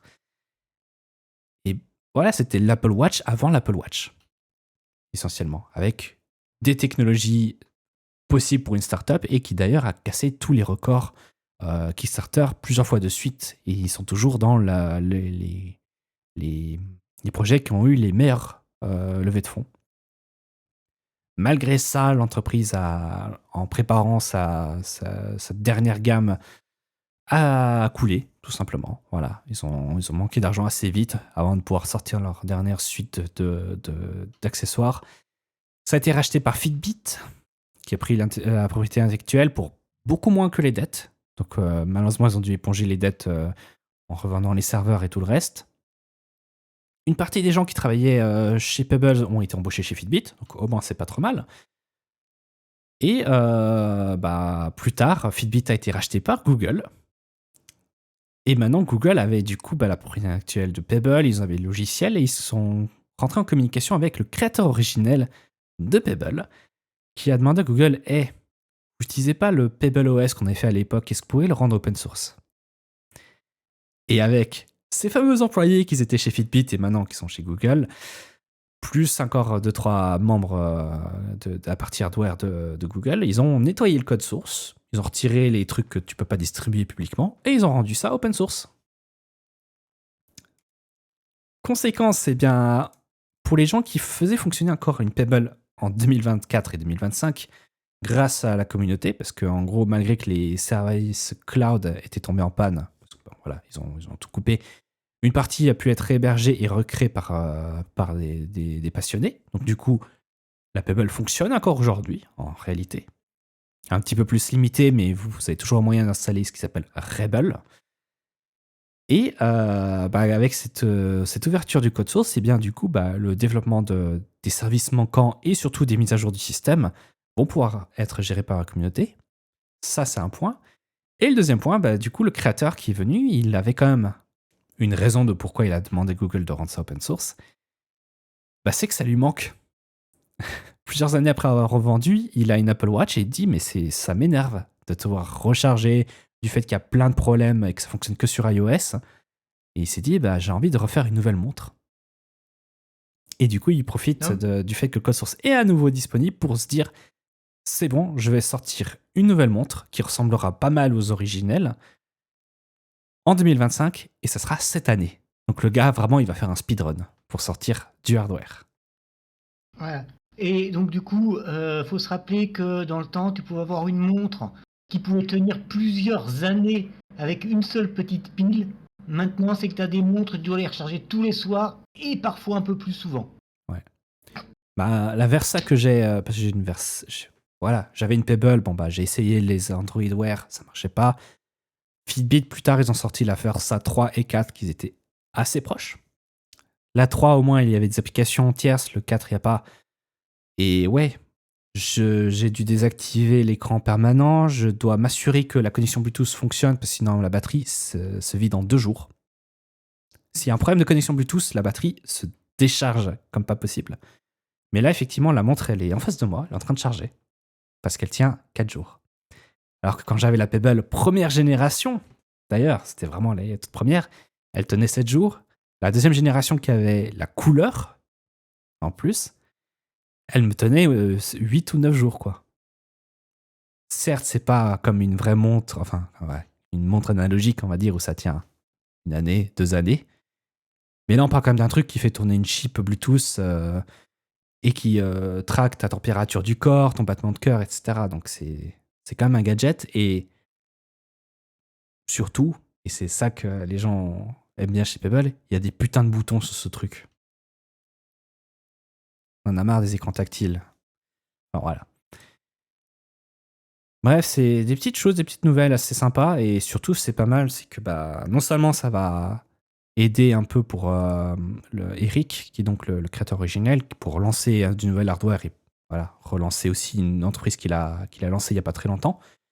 Mais aussi, bah, il garde pas ça il garde pas tout ça que pour lui, il le distribue pour que les gens qui ont les Pebble actuels peuvent continuer à mettre à jour le système. Et il dit en plus, il va contribuer en retour à la communauté parce que bah, ils vont s'assurer à ajouter toutes les applications qui n'existaient pas depuis 2016. Parce que oui, quand vous avez des notifications, ça affiche une icône. Il faut que cette icône soit formatée en SVG et éventuellement avec des petites animations sympas. Donc il a invité du coup l'ancien designer de Pebble à travailler à nouveau avec lui pour mettre à jour du coup toute la bibliothèque d'icônes, faire fonctionner les notifications à nouveau et peut-être faire fonctionner sur iOS. C'est très compliqué déjà à l'époque et ça l'est toujours un petit peu aujourd'hui, donc on va voir si ça remarche. Mais si les applications peuvent être republiées à nouveau sur l'App Store et être à jour, ce serait pas mal. Mais voilà, en tout cas, c'est une bonne chose pour tous ces gens qui ont du matériel, parce que c'est comme les je sais pas si vous si vous vous souvenez de ça, les lapins Nabstag. Ah oui, Nabastag. ces machins-là, c'est incroyable, c'est qu'on en voit encore qui sont en activité, quoi. C'est ça, c'est un petit truc d'une petite start-up, c'était très mignon, et ils ont vendu des kits pour maintenant faire reconnecter à des serveurs gérés par la communauté, et ça tourne toujours aujourd'hui. Eh bien, imagine toutes ces montres qui, encore aujourd'hui, à la limite, tu dois changer peut-être la batterie, mais c'est une batterie standard que tu peux trouver sur AliExpress, donc c'est pas trop un souci. Même si je recommande pas de commander chez AliExpress. Je l'ai fait 2 fois. Bah, de toute façon, Ça, les batteries ça s'est très sur bien passé. AliExpress, c'est plus des chauffe-eau en fait. C'est plus des petites pochettes pour te faire très chaud. C'est des Samsung Note 2021. Pardon, 12, pardon. Enfin bref. Mais je l'ai fait 2 fois. Une fois pour ma 3DS, une fois pour ma Pebble, justement. Elles vont très bien. Hein. C'est déjà l'essentiel. Mais voilà, c'est juste, au moins, c'est pas des trucs qui partent à la décharge. C'est pas de l'e-waste. C'est des choses qu'on peut continuer à utiliser aujourd'hui. Et ça, c'est magnifique, quoi. C'est super. Et c'est là où on se dit que quand même, quand c'est open source et facilement réparable, c'est quand même beaucoup plus durable et ça génère beaucoup moins de pollution. C'est ça. Tandis que Ouais, mais ça génère moins de pognon Ouais. pour les grosses boîtes. Et ils ont Espèce d'autres de pognon. capitaliste. Bah, c'est pas comme s'ils perdaient de l'argent en faisant garder le truc en vie plus longtemps. Enfin, en laissant que les gens puissent changer la batterie eux-mêmes, quoi. Si, ils en perdent parce que tu achètes pas leurs nouveaux produits. Ah oui, d'accord. Voilà. Ah ouais. C'est ce que j'ai eu avec ma Versa 3 hein, quand la batterie a commencé à. Enfin, quand j'ai eu des bugs et que la batterie tenait plus trop, bah, j'ai contacté ce qui était maintenant du coup le support Google. Puis ils m'ont dit ah désolé, vous avez plus de garantie, puis elle marche plus. Bon bah jetez-la, puis on vous envoie soit la 3, soit la 4, on vous fait une réduction quoi. Alors c'était sympa de faire la réduction, mais c'est un peu dommage quoi que l'ancienne parte comme ça à la déchetterie, alors que si je pouvais l'ouvrir et changer la pile, ce serait pas mal quoi. Enfin bon, dommage. Mais c'est bien de voir que la communauté et surtout Google joue le jeu et rendre ça open source quoi. Moi je m'y attendais pas. Je m'attendais à ce que Pebble soit perdu à jamais. Alors c'est un peu dommage, c'est qu'ils laissent pas réutiliser la propriété intellectuelle. Donc bon, la prochaine monde ne pourra pas s'appeler Pebble. D'où le pourquoi le site s'appelle Repebble. Parce qu'à priori ajouter un préfixe ça marche. Mais ouais, pourquoi pas. En tout cas, si vous êtes intéressé, c'est donc repebble.io, je crois. Ou sinon, vous pouvez suivre la communauté sur Rebel, RE2BLE.io, qui eux ont fourni toutes les explications et tout ce qu'il faut pour refaire fonctionner à nouveau des montres. Sachant qu'il y en a encore pas mal de gens qui ont leurs anciennes montres qui les revendent parce qu'ils n'utilisent plus. J'ai vu sur leur Discord qu'il y avait quelqu'un en Suisse qui vendait encore son ancienne montre, quoi. Enfin voilà, du coup, on a terminé cette émission, puis je pense qu'on va pouvoir se laisser ici. En plus, on est pile à l'heure pour une fois. Il n'y a pas Zéphyr. Ça explique des choses. Voilà. Il passe du temps avec les parents, puis il n'avait pas pris son matériel, donc voilà, qui se repose et qui profite du temps. C'est dommage parce que on a dû annuler la dernière émission. Il avait déjà préparé tout un sujet. Et ça attendra du coup la prochaine fois. Prochaine fois qui sera du coup le 22 février pour nous. En direct à 21h. Semaine prochaine, Studio C, sachant qu'a priori, bah maintenant, ils ont l'air de tourner. C'est déjà pas mal. Et puis, bah voilà. Et d'ici là, bah, je vous souhaite à tous, en tout cas, de passer une très bonne soirée, une bonne semaine. Et puis, rendez-vous à la prochaine chez Blue. Bye bye. Au revoir. Bye. Ciao, Bye. ciao.